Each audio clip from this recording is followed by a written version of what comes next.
जय हिंद everyone and welcome to major Kalchi classes. आज की एक खास वीडियो इसलिए होने वाली है क्योंकि आज मैं आपको बताने जा रहा हूं वो कौन सी 8 मिस्टेक्स हैं जो आपको अवॉइड करनी है अपने एसएसबी इंटरव्यू के दौरान। अगर आपको भी रिकमेंडेशन पाना है तो ऐसी कुछ बातें हैं जो आपको ध्यान में रखनी होंगी। चलिए आइए इस पर एक नजर डालते हैं।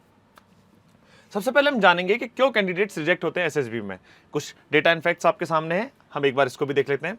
Over 85% candidates get screened out on day 1। लगभग 85% व्यक्ति जो कैंडिडेट्स होते हैं जो आते हैं एसएसबी देने के लिए, वो पहले दिन जो पहला फिल्ट्रेशन प्रोसेस है यानी कि स्क्रीनिंग, जो कि मोस्ट इंपॉर्टेंट होता है ना, और उसी में 85% बच्चा जो होता है बेटा आउट हो जाता है। तो यानी कि सबसे पहले तो यही एक सबसे बड़ा हर्डल है आपके सामने जो आपको क्रॉस करना है।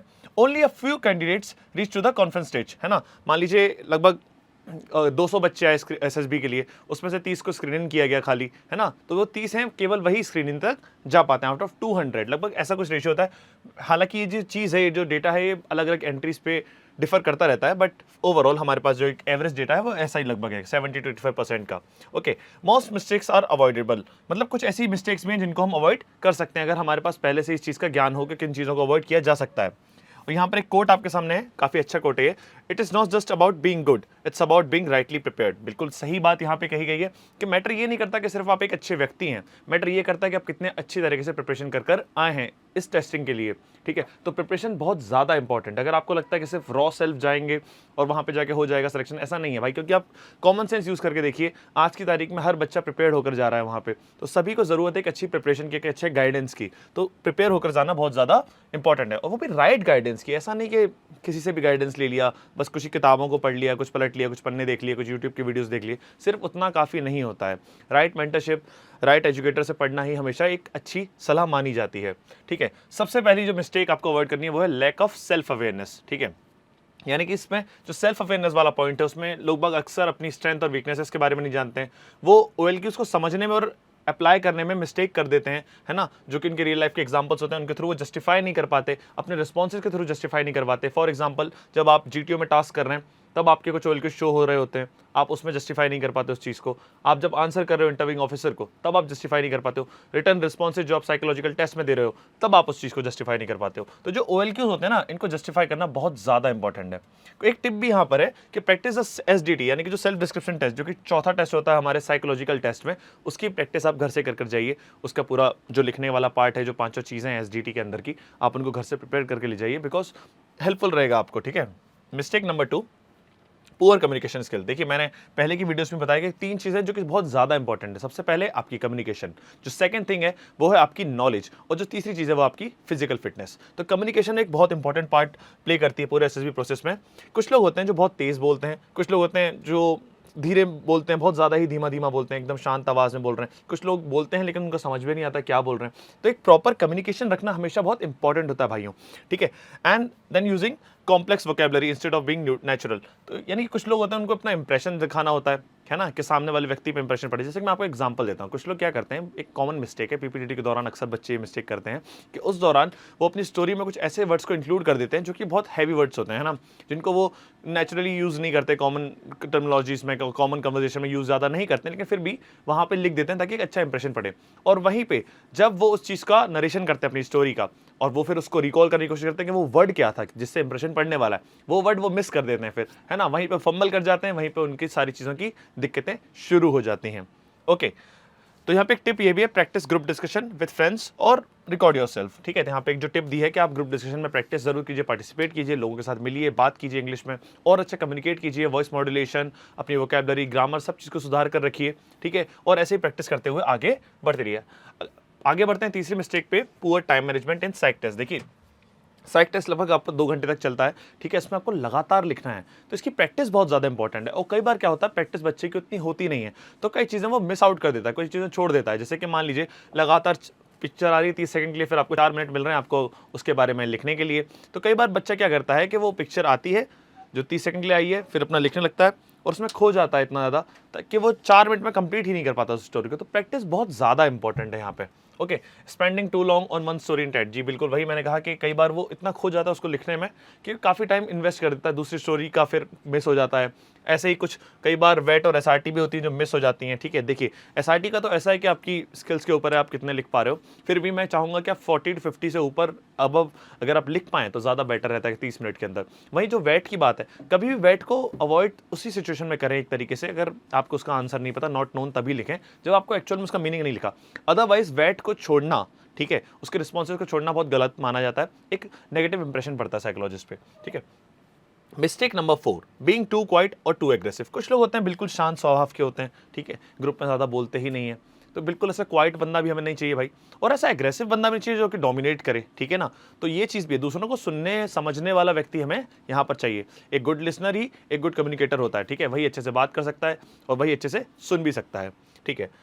इन जीडी और जीपी सम स्टे साइलेंट और सम डोमिनेट, है ना। तो कुछ जीडी जीपी में कुछ ऐसे बच्चे होते हैं जो कि कुछ लोग तो ऐसे होते हैं बिल्कुल शांत बैठे हुए, उनको कोई चिल एकदम रिलैक्स माहौल, ऐसा लगता है पिकनिक एंजॉय करने के लिए आए हैं। कुछ ऐसे होते हैं जो बिल्कुल ही सबको खाने के लिए आए होते हैं, ठीक है, डोमिनेट करते हैं, उनका भी सिलेक्शन नहीं हो पाता है। कुछ ऐसे हैं जो शांत बैठे हुए हैं, उनका भी सिलेक्शन नहीं होता है। सिलेक्शन उसी का होगा जो शांति से इस प्रोसेस को समझेगा, ग्रुप डायनेमिक्स को समझेगा, कोऑर्डिनेशन की वैल्यू को समझेगा, ठीक है, आपस में कोऑर्डिनेट करके आगे बढ़ेगा और चीज़ों को अच्छे आउटपुट देगा, ठीक है। वहाँ पे SSB looks like for a team players not commanders, ठीक है, तो वो लोग एक टीम प्लेयर्स की खोज में है। तो ये एसएसबी जो एक हमारा टेस्टिंग प्रोसीजर है, वहाँ पे आपको एक टीम प्लेयर चाहिए, ठीक है, ऐसा नहीं कि सिर्फ एक लीडर चाहिए हर बारी, नहीं नहीं, जो टीम के साथ भी ढल सके। ऐसा कोई डिक्टेटर या कमांडर टाइप का व्यक्ति तो चाहिए नहीं ना कि दूसरों को ऑर्डर झाड़े और सिर्फ वहाँ तक भी जाए, तो ऐसा व्यक्ति नहीं चाहिए, हमें चाहिए एक टीम प्लेयर। ओके, सो यहाँ पे टिप है participate with balance and logic. तो वही मैंने जैसे कहा था कि बिल्कुल सोच समझकर जवाब देने वाला व्यक्ति उसमें पार्टिसिपेट करे और आगे जीडी को लेकर जाए, जीपी को लेकर जाए। डोमिनेट पर्सनैलिटी कभी भी अच्छी नहीं होती एसएसबी के लिए। अगली मिस्टेक जो है मिस्टेक नंबर 5, अनरियलिस्टिक और फिल्मी रिस्पॉन्सेस। देखिए ज़्यादातर मूवीज़ वगैरह देखने का लोगों को शौक होता है, ठीक है, कोई मूवीज़ की घटना, कोई स्क्रिप्टिंग, कोई कॉमिक वगैरह, कुछ भी चीज़ों की कई बार लोग बाग उसका जिक्र अपने स्टोरीज में कर देते हैं। फॉर एग्जांपल एक सीन है, दिख रहा है एक्सीडेंट सीन है, या दिख रहा है कि कहीं चोरी हो रही है, कि दिख रहा है कि कोई क्राइम होने वाला है, पिक्चर में दिख रहा है साफ साफ, लेकिन लोग बाग उसको क्या बना देते हैं, नहीं ये तो ड्रामा हो रहा है। भाई तो ऐसी चीज़ों को हमें अवॉइड करना है, ठीक है, इन चीज़ों की तरफ हमें नहीं जाना है, क्लियर है ना। फिल्मी रिस्पॉन्सेज देने, कुछ इम्प्रैक्टिकल सोल्यूशन दे दिया, मान लीजिए आप जा रहे थे, 4 गुंडे सामने से आ रहे थे और आपने उन चारों को मार दिया, भाई ये प्रैक्टिकली पॉसिबल नहीं है, ठीक है। कोई आर्म्ड व्यक्ति आपकी तरफ आ रहा है, आप उसको मार दे रहे हैं, सुपरमैन थोड़ी हैं आप, मैं हूं बस, वो तो मजाक कर रहा हूँ, ठीक है। तो वो चीज़ें जो है वो सीरियसली आपको उसमें इम्प्लाई करनी है, ठीक है। हीरोइक स्टोरीज वगैरह, इम्प्रैक्टिकल स्टोरीज आपको अवॉइड करनी है, सब चीज़ें आपको नहीं करनी है उसमें अपने रिस्पॉन्सेज के दौरान। Giving answer just to impress the assessor, जी बिल्कुल भाई, कि एक इंप्रेशन जमाने के लिए व्यक्ति कई बार ऐसी चीज़ें लिख देता है ना। कुछ लोगों को लगता है कि बस आर्म फोर्सेस से रिलेटेड स्टोरीज लिखेंगे, आर्म फोर्सेस से रिलेटेड वैट में सेंटेंसेस बनाएंगे तो हमारा सिलेक्शन होगा, ऐसा नहीं है, ठीक है।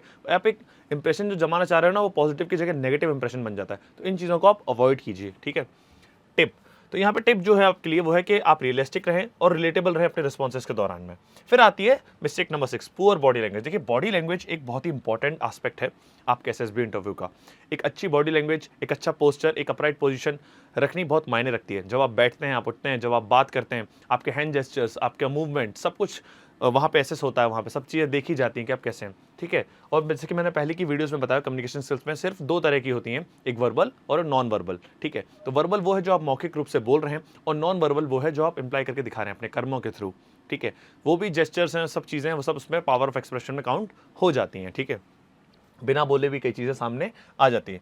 स्लाउशिंग, स्लाउशिंग यानी कि होता है कि जब आप व्यक्ति खड़ा है तो झुक के खड़ा हुआ है, ऐसे ऐसे झुक के खड़ा हुआ है, ठीक है। बैठा भी हुआ है तो एकदम ऐसे करके बैठा हुआ है, तो ऐसे नहीं बैठना है। You have to be little smart, okay.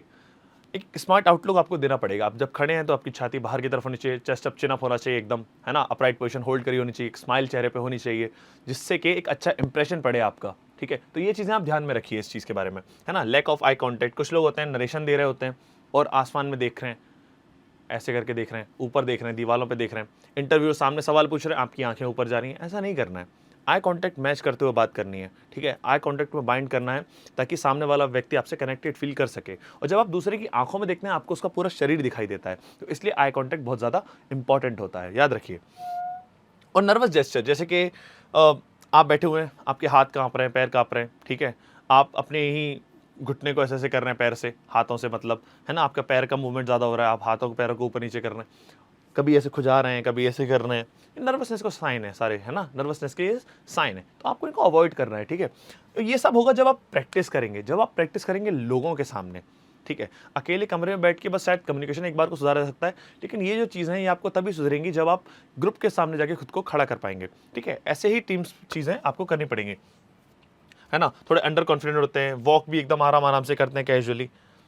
जब व्यक्ति को चलना ही है तो अच्छे चले, है ना, सीना तान के चले, एकदम खुल के चले, और एक अच्छी वॉक करे, है ना, प्रेजेंटेबल लगे कि सामने से कोई आ रहा है, ठीक है। कोई कमजोर व्यक्तित्व का व्यक्ति को कभी भी अप्रिशिएट नहीं किया जाता है। आपको एक स्ट्रॉन्ग पर्सनैलिटी, एक स्ट्रॉन्ग डेडिकेशन के साथ ही आपको एसएसबी में जाना चाहिए। क्लियर है? Okay. Practice posture, walk confidently and maintain काम एक्सप्रेशन, ठीक है। तो ये चीजें हैं जो टिप थी इसके लिए। फिर है mistakes number 7, over coached answer, ठीक है। Speaking memorize answer in interview और SDT, not sounding authentic in responses, ठीक है। तो होता क्या है, कई बार बच्चे ओवर कोस्ट हो जाते हैं, कहीं से यूट्यूब की वीडियोस देख ली, ठीक है, कोई बहुत बड़े सीनियर भैया रिपीटर वगैरह उससे सीख लिया, बहुत ज़्यादा कुछ सीख लिया उनसे, ठीक है। तो कोस्ट आंसर के चक्करों में उनके नेचुरल रिस्पॉन्सेज जो थे वो दब जाते हैं। अब आपके मन में कन्फ्यूजन होगी, तो सर हम कोचिंग के लिए जाएं या नहीं जाएं? देखिए, कोस्ट आंसर का मतलब होता है कि कोचिंग आप वैसी जाएं जो आपके नेचुरल रिस्पॉन्सेज को चेंज ना करे बल्कि इंप्रूव करने में मदद करे, ठीक है। ना कि ये कि आपके ऊपर कुछ इम्पोजिशंस करी जाए कि आपके ऊपर कुछ थोपा जाए कि नहीं आपको तो यही बोलना है, ऐसी सिचुएशन आपको ये बोलना, नहीं, ऐसा नहीं। आपके रिस्पॉन्सेस को बस बेटर किया जाए। आप जो चीज़ें कर रहे हैं, आपकी एक्टिविटीज़, उसमें आपको बेटर सॉल्यूशंस प्रोवाइड करने की टिप्स दी जाए, ठीक है। आपको सुधारा जाए, आपको एक शेप दिया जाए जैसे आप हैं, क्योंकि आपकी ज़रूरत बिल्कुल वैसी ही है फौज को, ठीक है, लेकिन एक अच्छे व्यक्तित्व के तौर पे, ठीक है। एक अच्छा आपको सॉल्यूशन देना पड़ेगा उनको, ठीक है, कि आपने अपने ऊपर काम किया, आपने अपने अंदर चेंजेस लाए हैं, तो वो अच्छे चेंजेस उनको दिखाने, ठीक है, ना कि फेक चेंजेस। किसी और की पर्सनैलिटी को आपको वहाँ पे शोकेस नहीं करना है कि वो रिकमेंडेड भैया ने ये रिस्पॉन्स लिखा था तो उनका रिकमेंडेशन हो गया था। ऐसा आपके केस में नहीं होगा, क्योंकि उनकी पर्सनैलिटी अलग है, आपकी पर्सनैलिटी अलग है, दोनों का अलग अलग है, ठीक है ना।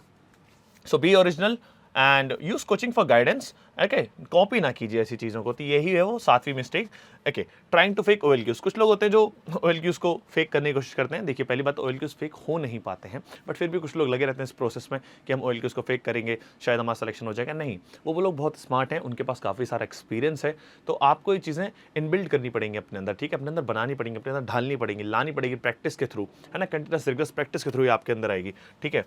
ये देखिए यहाँ पे लिखा भी हुआ है, SSS are train to catch artificial behaviour, तो उन्हें समझ में आ जाता है ऑब्वियसली यार, उनका तजुर्बा आपसे ज़्यादा है, उनकी एज आपसे ज़्यादा है, तो आपको वो ऐसे ही आसानी से पकड़ लेंगे कि आप झूठ बोल रहे हैं, और फिर सिलेक्शन तो होने से रहा भाई, ठीक है।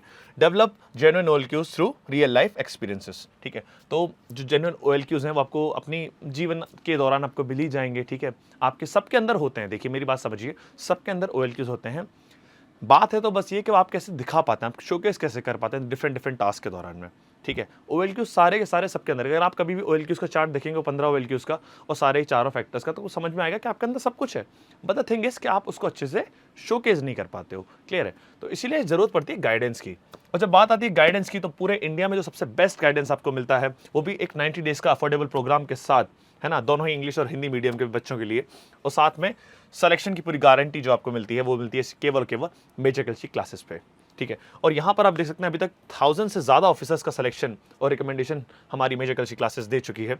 यहाँ पे आपको मिलता है GD, GP, पूरे GTO टास्क का पूरा guidance, personal interview, psychological test, GTO task का सब कुछ, ठीक है। और साथ में हमारे सौरभ सर का मोटिवेशन और उनकी एक्सपर्ट गाइडेंस, उसके साथ ही कर्नल मिश्रा सर जो आपके स्क्रीनिंग डेस्क के असेसर हैं, साथ में कैप्टन LK पांडे सर जो कि हमारे साइकोलॉजिस्ट हैं, और साथ में कर्नल KK राय सर जो कि हमारे इंटरव्यूइंग ऑफिसर हैं। और इन सभी ने डिफरेंट बोर्ड्स में सर्व किया है as an interviewing officer, GT officer, psychologist, तो उनको काफ़ी सारा वास्ट एक्सपीरियंस है। आप आएँ और यहाँ पर हमसे ये चीज़ें सीखें, ठीक है। ये पूरी टीम आपके साथ लगी रहेगी, इवन हम भी आपको गाइड करने के लिए हमेशा रहेंगे। तो ऐसी और वीडियोस के लिए हमें फॉलो करना और देखना ना भूलिए। तब तक के लिए मिलते हैं नेक्स्ट वीडियो में। जय हिंद, जय भारत।